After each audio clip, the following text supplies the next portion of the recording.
Hello, this is Jamie, and this is Supplier T News. On today's topic, we will be discussing supplier diversity news for June 25th, 2021.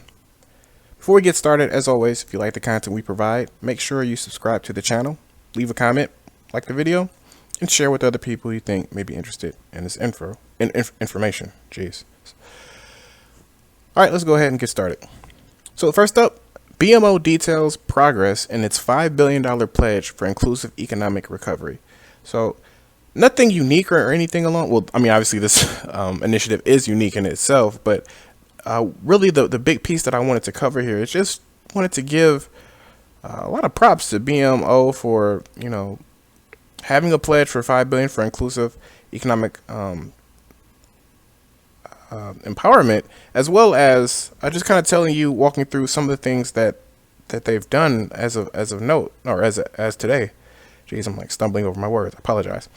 Okay, so BMO Financial Group announced its accomplishments to date in support of BMO Empower, its $5 billion pledge to help close the racial wealth gap in the U.S.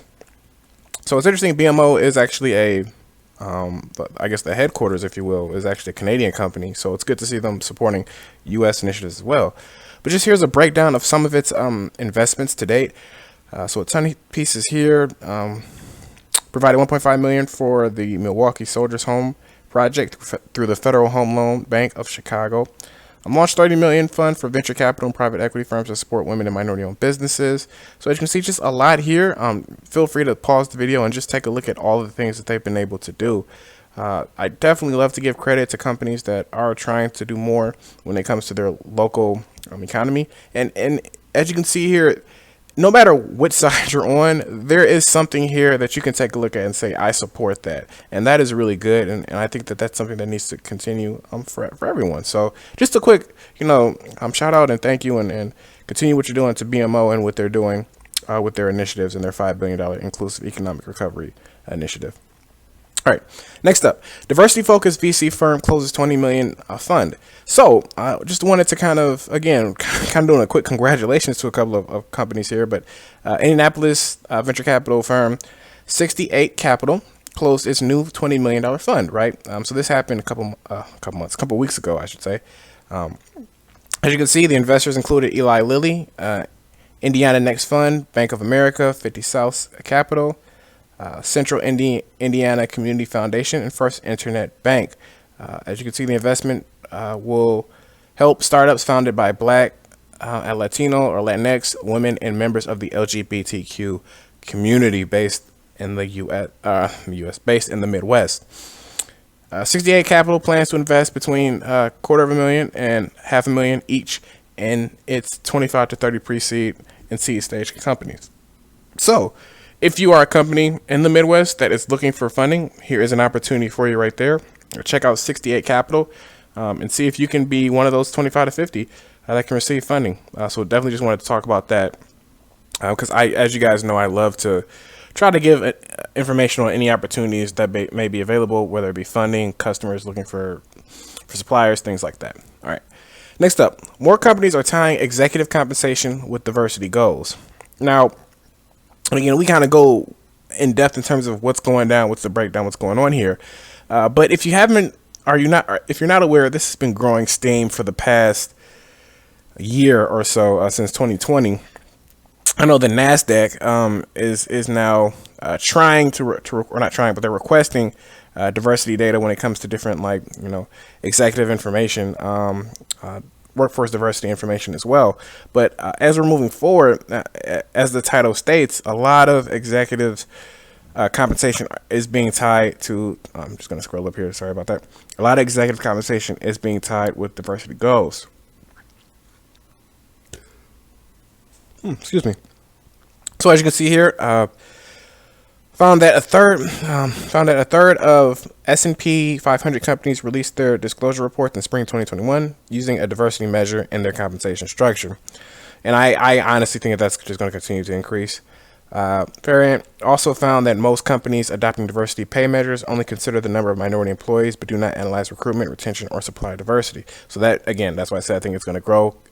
I'm having conversations now with people who are trying to implement even more pieces to that criteria when it comes to goals for internally, which I would assume would also reflect in compensation as well. So, we have some examples here in terms of how that's being handled with certain companies, but the overall message here is that we are seeing diversity take hold a lot.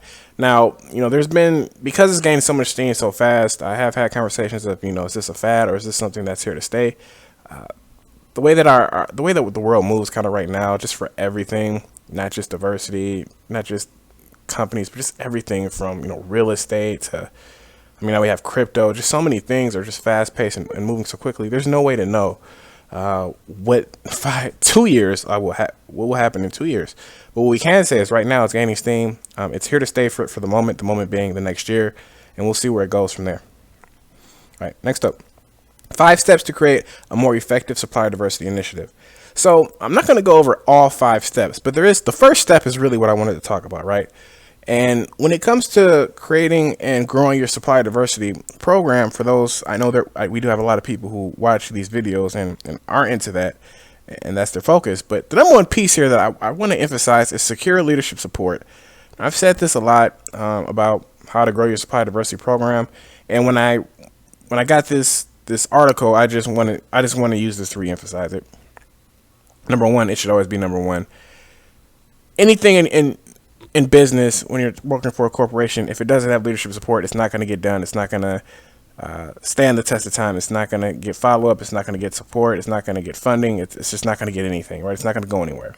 Leadership support is absolutely necessary. Your company's management team should support and encourage diversity and inclusion in procurement. It will inspire employees to procure from a broader range of suppliers. Compliance, right? It's a form of internal compliance. If your leadership supports it, you support it because he supports it or she supports it or whomever supports it. We have other things: invest in people and resources, grow your network, set realistic goals. This is also another important thing. Number 4, set realistic goals. I cannot tell you the amount of times I've had conversations with companies that say, we want to hit this certain mark, and first question I ask is, okay, where are you at today? And they're like, we don't know. So, well, how do you know if you can hit that mark if you don't know where you're at today? So realistic goals is important. Otherwise, you're just setting yourself up to fail. So secure leadership support. If I could just break it down into 2 simple things: secure leadership support, set realistic goals. If you have those 2 in mind, I think you have a very good chance of succeeding versus if you do not have either one of those. Trust me. All right. Whoops. Let's move on. Okay, there you go. Oh, pressing the wrong buttons. Let's move on. Okay. Diverse supply chains can improve business performance. So what we're going to do now is talk about a couple of research articles that I kind of saw going around that prove the benefits of supplier diversity, right? So as you can see here, once again, diverse supply chains can improve business performance. So if we skip down to kind of the findings, right? So according to the research, this particular study analyzed the procurement spending of more than 350 companies in different industries. The findings revealed that companies in the top quartile, so top 25% of diverse spending had an average saving of 0.7% off total procurement expenditures. But that's not it. Organizations with diverse supply chains also have a higher annual retention rate of more than 20%, a more efficient procurement process, higher rates of pre-approved spending, faster invoice approvals, and faster requisition to order processing times. So very interesting that we're seeing improvements with diverse spending. Now, when it comes to, and when we say diverse spending, we're talking about like minority-owned businesses, women-owned businesses, these type of diverse businesses. So very interesting in an effort to kind of see where this is going and how this can help. This is very early information that we're seeing now that we're seeing a kind of atmosphere of support, but very interesting. And I do think that this is something that needs to be noted, right? I'm a big believer in small businesses, diverse businesses, giving people opportunities that don't necessarily get them each and every day. And the fact that we're seeing improvements on the procurement process does need to be noted. And let's see where this goes. But again, preliminary, first time out, we're looking at these type of studies. This is good. Next up, marketers are starting to recognize the importance of supplier diversity. So where is it? According to a study conducted by the Association of National Advertisers, they found that almost 90% of marketers have realized the importance of working with diverse marketing and advertising suppliers. The results also show that 75% of marketers are already working with diverse suppliers, and more than half plan to spend more with Black-owned, women-owned, and Hispanic-owned firms next year. So this is really this is good, right, in terms of the growth of supplier diversity. And this is something that's kind of logical, right? Because what we're seeing, and when I say marketing, I don't want you to think of like, companies like a Nike, right? Who like majority of their budget is going to be in marketing. Cars, majority of their budget is going to be in marketing as well. But this can be anything from, your favorite YouTube. Look at YouTube, right? And what I'm getting at when I'm talking about this is we're seeing the siloization, if you will, of marketing. What that means is that people are trying to just pick off different types of sectors and niches of society in order to sell just to them. So when people may first see this, they may see, oh, you're just gonna paying women to market to women, paying Black people to market to Black people, Hispanics market to Hispanics, and yeah, that's part of it, but that is just one piece of the overall puzzle that we're just seeing just in general, right? And that is marketing to these niche crowds in an effort to get them to spend more, which we're seeing is resulting in companies making billions of dollars off of this.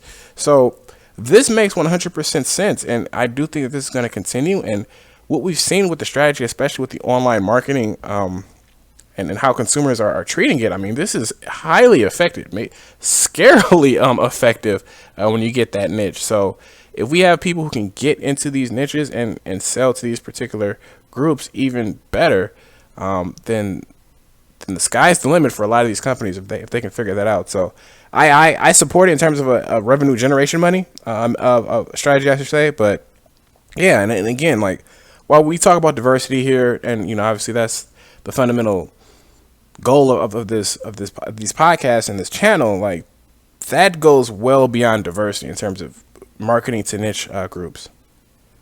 Okay, I thought I had another one there, so I apologize. Okay, so with that being said, as always, thank you so much for your time. Appreciate the support. Thank you once again for the new subscribers. Have any questions, let me know. Make sure you subscribe to the channel, like the video, leave a comment, and as always, if you like this content, share it with other people you think may be interested. Thank you so much for your time, and have a great day.